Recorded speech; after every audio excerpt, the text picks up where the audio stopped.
One thing that there's going to be at least 110 people watching you tonight because I'm going to Frank's house. You know, it's his party. It's his 60th birthday. And we're all going to get in his bed and watch it. He never broke a sweat on stage, never raised his voice in an interview, and never once let the world see him struggle.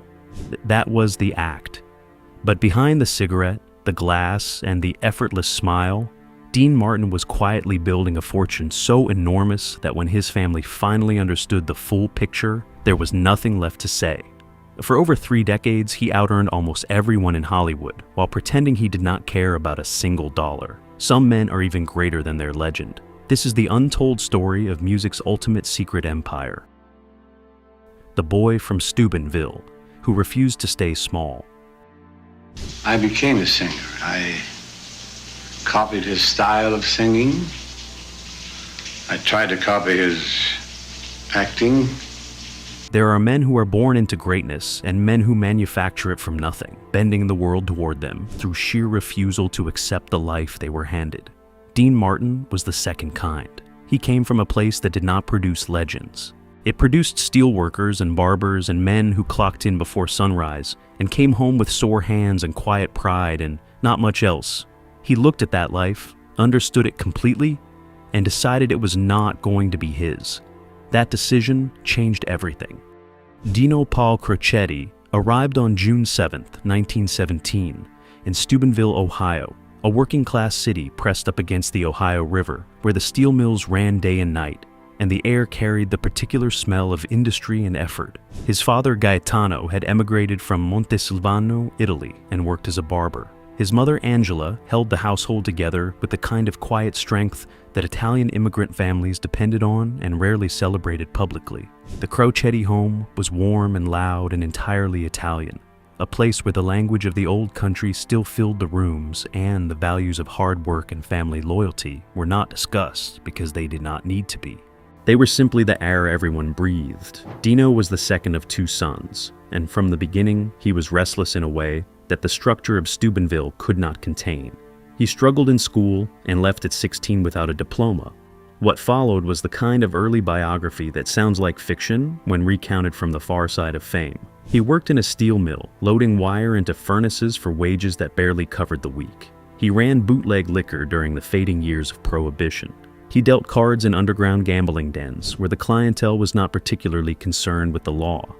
He boxed under the name Kid Crochet, taking fights for small purses in small venues, absorbing punishment with the same unruffled expression he would later wear on every stage in the world. None of it was glamorous. All of it was educational.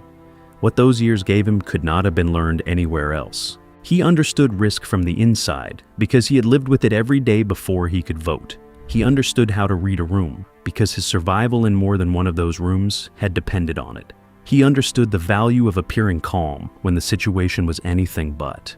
And he understood that the gap between having nothing and having something was crossed not by luck, but by nerve. By the time he pointed himself toward show business, he already possessed the most important qualities the industry rewarded. He just needed a stage large enough to display them. He started singing in local clubs around Steubenville and the surrounding Ohio Valley, performing under the name Dino Martini before eventually settling on Dean Martin, a name that carried just enough Italian elegance and American accessibility to work in any room he entered. His voice was the thing that stopped people. It was a natural instrument of almost unfair quality, a warm baritone with a looseness and an intimacy that made every listener feel like the song was being sung directly and exclusively for them. He had not trained it. He had not studied music formally. It was simply there, the way some gifts simply are, waiting for the moment the person carrying them decides to use them. He moved toward New York with the particular momentum of a man who has run out of patience with small stages. The city was where the money was and where the visibility was and where the kind of career he was building in his imagination could actually become real. He worked nightclubs. He built an audience one room at a time. He developed the performance persona that would carry him for the next 5 decades. A man so at ease with himself that his ease became contagious, spreading outward from the stage into the seats until the entire room felt like it was relaxing into something it had not known it needed. What is easy to miss in the mythology of Dean Martin is how deliberate all of that apparent effortlessness actually was. The looseness was studied. The casual delivery was the product of extraordinary discipline applied invisibly. He understood from the very beginning that the performance of not performing was its own demanding art form, and he committed to it with a seriousness that never showed, because showing it would have destroyed the entire effect. The boy who had survived gambling dens and steel mills and underground boxing matches knew how to keep his real face hidden. He used that skill every night for the rest of his life, and underneath that performance, invisible to almost everyone who watched it, was the financial intelligence of a man who had grown up without enough and never intended to grow old the same way. He watched his father work his body down to its limits for wages that left the family comfortable but never truly secure. He watched the men around him in Steubenville trade their years for paychecks that evaporated between Friday and Monday. He absorbed all of that and carried it forward as a quiet and permanent motivation that no amount of success ever fully satisfied. He was going to build something that lasted, something that could not be taken away by a bad week or a changing market, or the particular cruelty that the entertainment industry reserved for artists who stopped being fashionable. He was going to make sure that when the lights finally went down and the room went quiet, the people he loved would never have to worry. He was 20 years old and working in nightclubs that smelled like cigarette smoke and cheap perfume when he made that decision. It would take him the rest of his life to fulfill it, and he fulfilled it completely. The Rat Pack and the machine that printed money.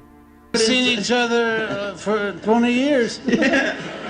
Well, you know, there was all those rumors about our breaking up, and then when I started the show and you weren't here. There is a particular kind of chemistry that cannot be manufactured, rehearsed, or reverse engineered after the fact. It either exists in the room or it does not. When Dean Martin and Jerry Lewis first performed together on a stage in Atlantic City in 1946, what existed in that room was something neither of them had ever experienced before, and neither of them would ever fully replicate with anyone else. It was the kind of chemistry that turns two men into a phenomenon, and a phenomenon into a fortune. The origin story is almost too good to be true. A scheduled singer failed to appear at the 500 Club in Atlantic City on the night of July 24, 1946. Jerry Lewis, who was already booked at the venue as a comedian, suggested his friend Dean Martin as a last-minute replacement. The two men had met the previous year at the Glass Hat Club in New York and recognized something in each other immediately. Martin took the stage. Lewis began interrupting the act with his own brand of physical chaos. The audience, expecting an ordinary night, got something they had never seen before and could not stop watching. The club owner threatened to cancel their contract unless they improved. That threat produced the pivot that made everything. They abandoned their scripted material and began to improvise, with Martin singing and playing the elegant straight man, while Lewis erupted around him with slapstick energy that bordered on controlled insanity. The crowd went wild. The contract stayed. And the act that would dominate American entertainment for the next 10 years was born in that decision to throw away the script and trust what was actually happening between them. Martin and Lewis moved from Atlantic City to the Copacabana in New York, to national radio, to television, to Hollywood, with a momentum that suggested inevitability rather than effort. They made 16 films together between 1949 and 1956. My Friend Irma, The Stooge, Artists and Models, Partners, each one a commercial success, each one adding another layer to the financial foundation. Martin was quietly and deliberately building beneath the laughter. By the mid-1950s, Martin and Lewis were among the highest-earning entertainers in America, and the fees they commanded reflected it. Then the partnership ended. In 1956, after 10 years of working together, the act collapsed under the weight of creative tension and personal strain that had been building for years. The split was public and painful and widely covered. The industry consensus was swift and nearly unanimous. Jerry Lewis was the talent. Dean Martin was the vehicle. Without Lewis beside him, Martin would struggle to maintain relevance, and the career he had built would quietly diminish. The industry consensus was wrong. What followed the split was not a slow fade. It was a transformation so complete and so commanding that it rewrote the narrative entirely.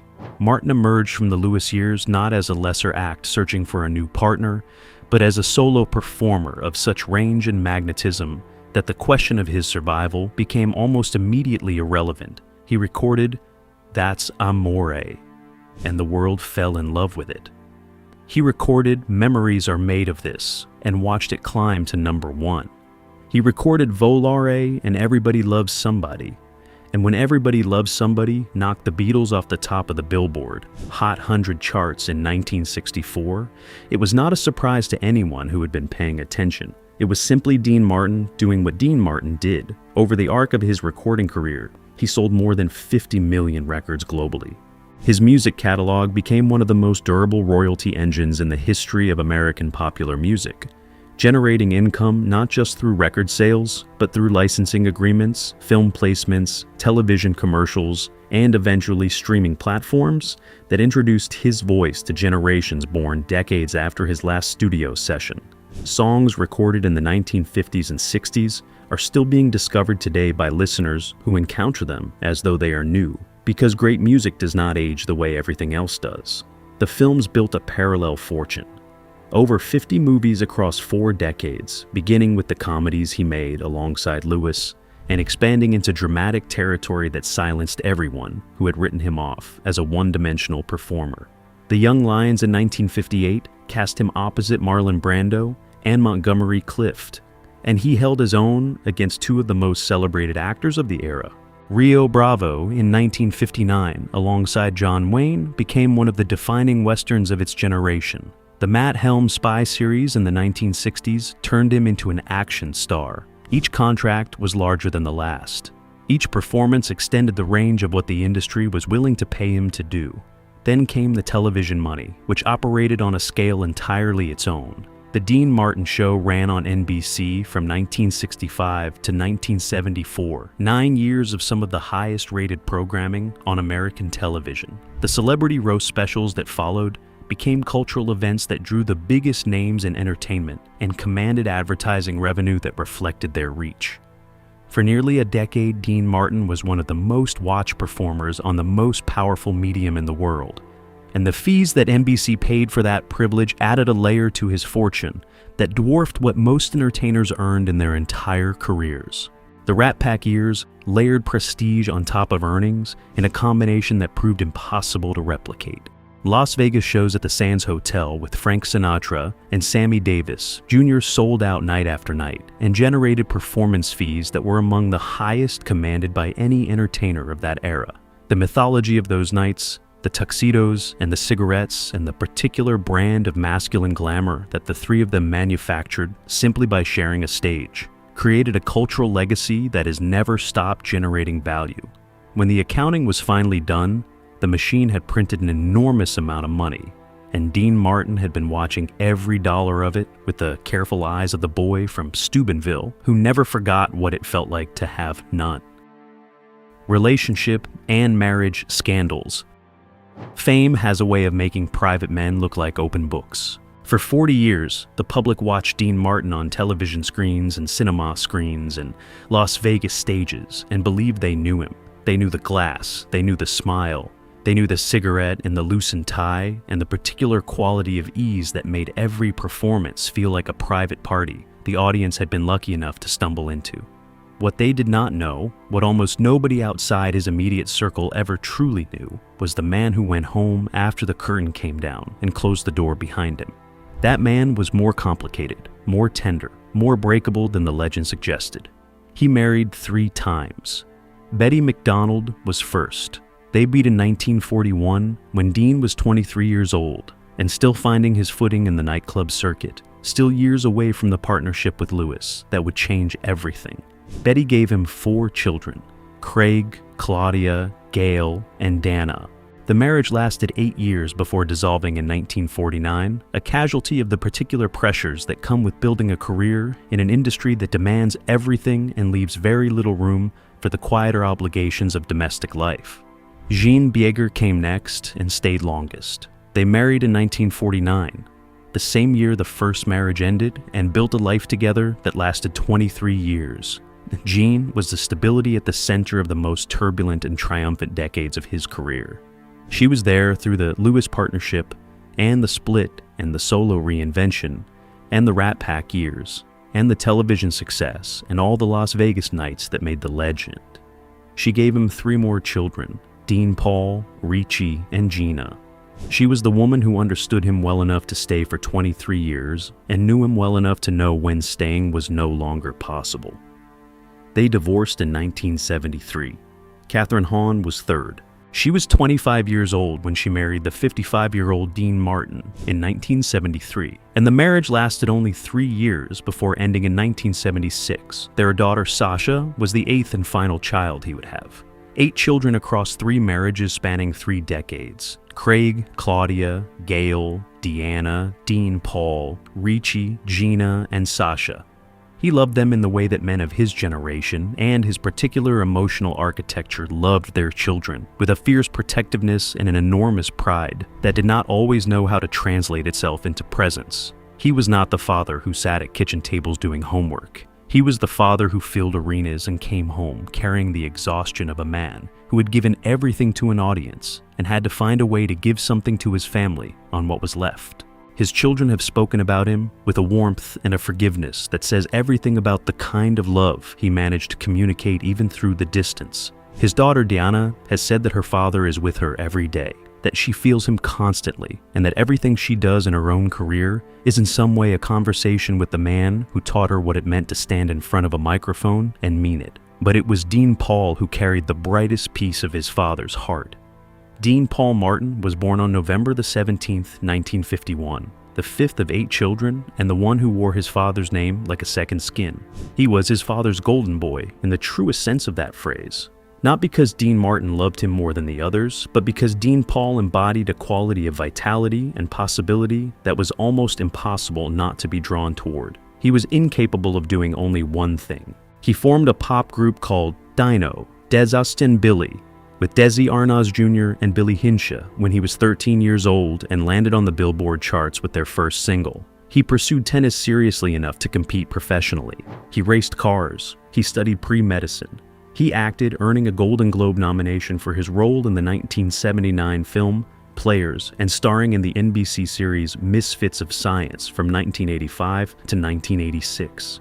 Then he joined the California Air National Guard and became a captain flying F-4 Phantom jets, and his father looked at him in that uniform and said something that captured everything. He said he was proud of him and that he would have been proud even if Dean Paul had never become a jet pilot, because he was a good boy who just did not yet know what he wanted to be. On March 21st, 1987, Dean Paul Martin was on a military training flight when his jet flew into San Gorgonio Mountain in California during a snowstorm. Investigators believed he may have experienced spatial disorientation and failed to respond to a controller's instruction to change direction in order to avoid the mountain.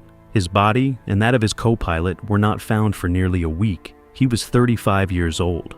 What happened to Dean Martin after that phone call is one of the saddest chapters in the story of American entertainment. The man who had spent 40 years performing effortless joy for the world quietly stopped being able to access it himself. He withdrew from public life with a completeness that shocked everyone who had known him at his peak. He retired from performing after becoming ill during a 1988 concert tour with Sinatra and Davis Jr.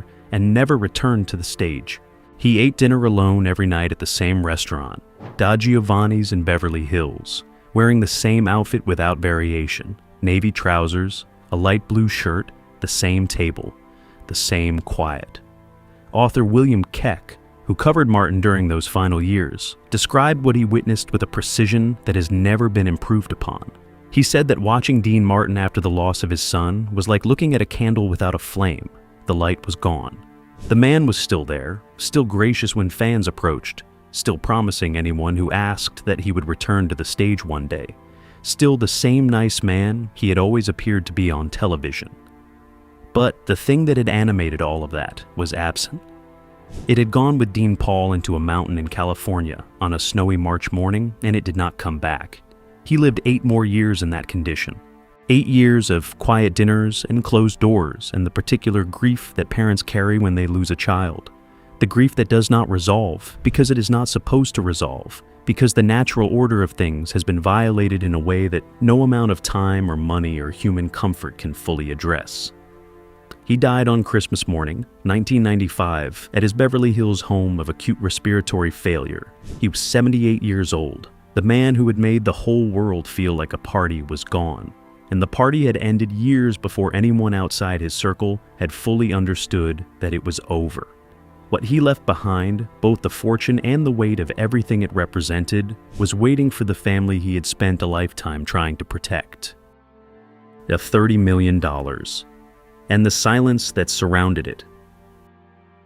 There is a difference between wealth that announces itself and wealth that simply exists, quietly and permanently, in the structures and agreements and royalty statements of a life fully and deliberately built.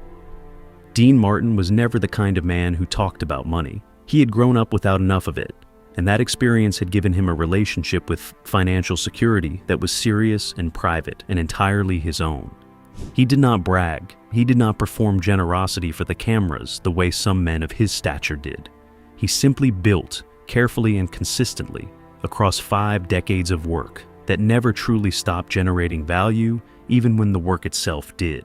When he died on Christmas morning, 1995, the accountants and attorneys and estate managers who began the process of understanding what he had left behind found themselves looking at a fortune estimated at $30 million. In 1995 terms, that was a substantial sum that commanded serious attention.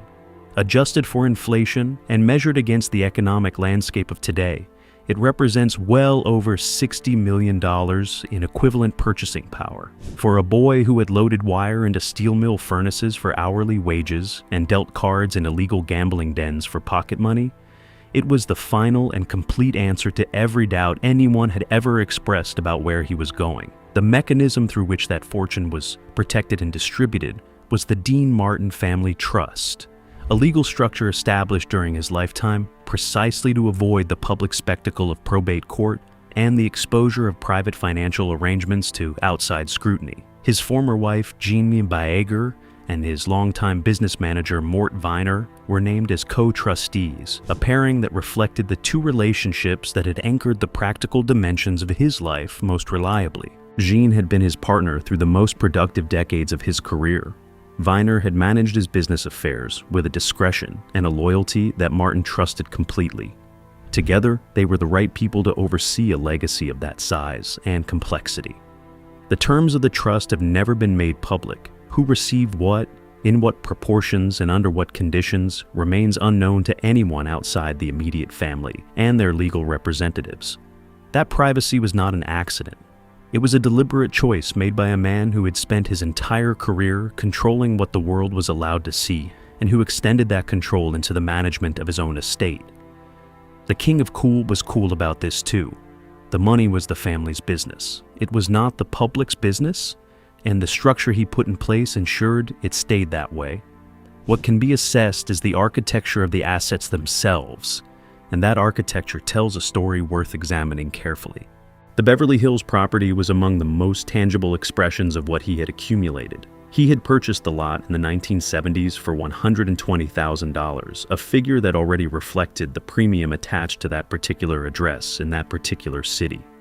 Over the following decades, he expanded the home to 12,000 square feet, shaping it into the kind of property that exists at the intersection of personal taste and serious investment. After his death, the estate disposed of the home, and the land changed hands multiple times in the years that followed. A buyer eventually demolished the original structure and constructed a modern mansion on the lot that was subsequently listed for nearly $28 million. The Palm Springs property, a mid-century modern home that reflected a different register of his taste, sold for $205,000 in 1996. But real estate, however valuable, was never the most important part of what he left behind. The most important part was the music. Over 50 million records sold globally across a career that spanned 4 decades. A catalog containing some of the most recognizable and most loved songs in the history of American popular music. That's Amore, Everybody Loves Somebody. Memories are made of this. Volare. Ain't That a Kick in the Head? Return to Me, That Lucky Old Sun.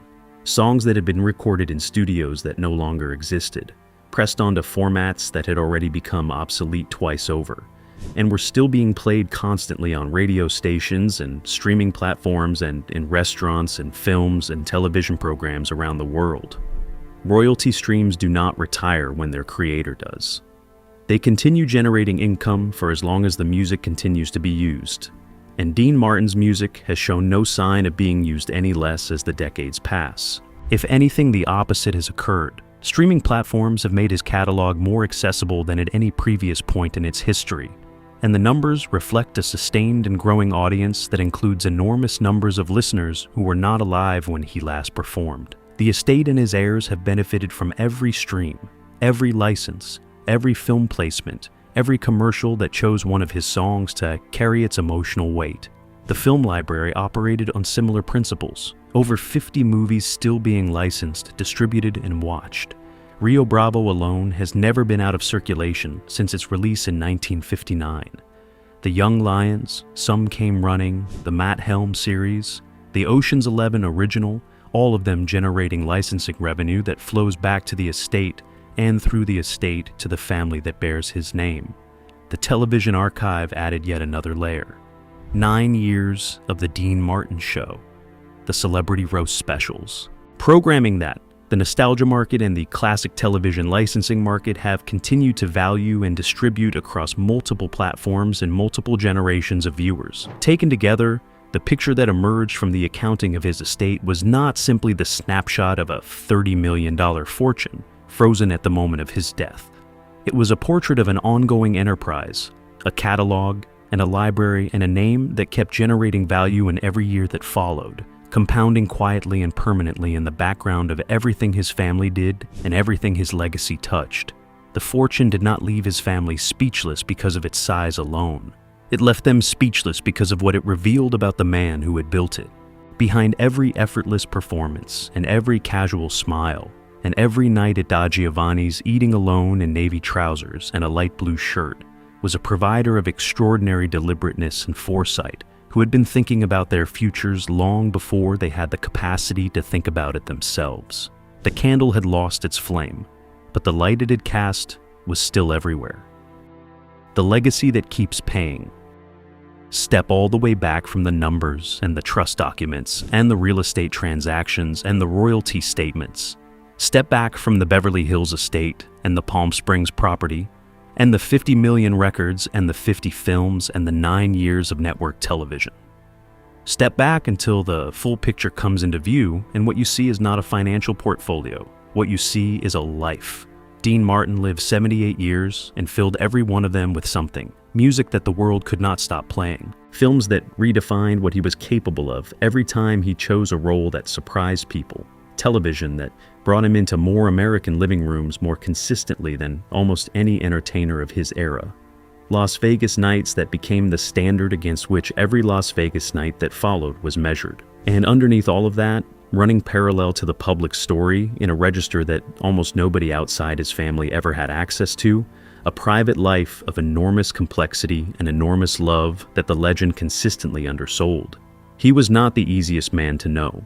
His daughter Diana has spoken about him with the particular tenderness of someone who loved a person they did not always fully understand, which is perhaps the most honest way any child can speak about a parent. He was warm but contained, present but unreachable in certain ways that his children learned to navigate rather than question. He expressed love through provision and through pride and through the kind of loyalty that does not announce itself but simply shows up consistently and without fanfare in every decision a man makes about how to spend his time and his money and his energy across the full arc of a life. The fortune he left behind was the most concrete expression of that love. $30 million in 1995. A music catalog that has never stopped growing in value. A film library that new generations keep discovering. A name that carries enough cultural weight to open doors in the entertainment industry that would otherwise stay closed. His children and their children have inherited not just money, but access. Not just royalties, but relevance. Not just a trust document, but a story worth telling and a legacy worth protecting. Deanna Martin has dedicated significant portions of her own career to keeping that legacy alive in the most direct way possible. She performs her father's music around the world, stepping onto stages and venues that would have recognized his name before they recognized hers, and bringing his catalog to audiences who encounter it sometimes for the first time, and sometimes as a return to something they had loved since childhood. She has spoken about feeling his presence in every performance, about the way his voice and her voice inhabit the same songs differently, and the same songs completely, about what it means to carry a name that means something to strangers in every country on earth. Richie Martin followed a similar path before his death in 2016, at the age of 62. He joined the band Dino in the 1990s, taking the place of his brother Dean Paul, and later developed a touring tribute show dedicated to his father's music. He wrote a memoir in 2002 titled, "That's More About the Experience of Growing Up in Beverly Hills as the Son of the Most Effortlessly Cool Man in America." And what he described was not the legend, but the father, the man at the kitchen table, the man at the other end of the phone, the man who was trying in his particular and imperfect way to be present for the people who needed him most. The documentary Dean Martin, King of Cool, released in 2021 on Turner Classic Movies, brought his story to a new generation with a comprehensiveness and a care that the subject deserved. Filmmaker Tom Donahue spent years assembling the portrait, and what emerged was not simply a career retrospective, but an examination of character, of what it means to build something lasting in an industry designed for disposability, of how a boy from Steubenville, who dealt cards in gambling dens and boxed under a borrowed name, became the defining image of American cool for half a century, and then quietly protected the people he loved from everything the world might have taken from them. Streaming platforms have done for his catalog what no marketing campaign could have manufactured. Spotify and Apple Music and every other platform that delivers audio to the ears of people who were born long after his last performance have made his voice as accessible as it has ever been at any point in history. Young listeners discover everybody loves somebody, and that's Amore and Ain't That. A kick in the head, the same way every generation before them discovered them, with the particular shock of encountering a voice so assured and so warm that it feels like it was made specifically for the moment you are in when you first hear it. Those discoveries generate streams. Streams generate royalties. Royalties flow to the estate and through the estate to the family. The machine that Dean Martin built keeps running. It ran through his lifetime, and it ran through the grief of his final years. And it kept running on Christmas morning, 1995, when the flame went out and the room went quiet. It is still running now. Compare him to his peers and the picture sharpens. Sammy Davis Jr., the most tireless performer of the three principal Rat Pack members, died in 1990 with an estate valued at only $5 million and significant debts owed to the Internal Revenue Service. Frank Sinatra, the chairman of the board, the man who cast the longest shadow over all of them, died in 1998, with an estate estimated at $200 million, a figure that reflected both his extraordinary earning power and his ownership of publishing rights and business interests that Martin never pursued at the same scale. Martin sat between them. $30 million. More than Sammy. Less than Frank. Built with the quiet discipline of a man who understood the difference between spending like a legend and leaving something worth inheriting. He never tried to be Sinatra. That was perhaps the most important financial decision he ever made. He was Dean Martin, which was its own category, its own market, its own permanent place in the architecture of American culture. And he protected that position with the same instinct that had kept him alive in the gambling dens and the boxing rings of Steubenville, the instinct that told him exactly how much to show and exactly how much to keep hidden and exactly when the moment had come to make his move. The boy who had nothing built something that his grandchildren are still benefiting from. The man who made the whole world feel like a party, made sure his family would never have to worry about what happened when the party ended. The King of Cool turned out to be the most devoted and the most foresighted provider in a generation of entertainers that included some of the greatest names the 20th century ever produced. He just made it look easy, because that was always the point. Dean Martin left his family a fortune built across 5 decades of music, film, television, and Las Vegas nights the world has never stopped talking about. Behind every effortless performance was a man who was quietly making sure the people he loved would always be taken care of.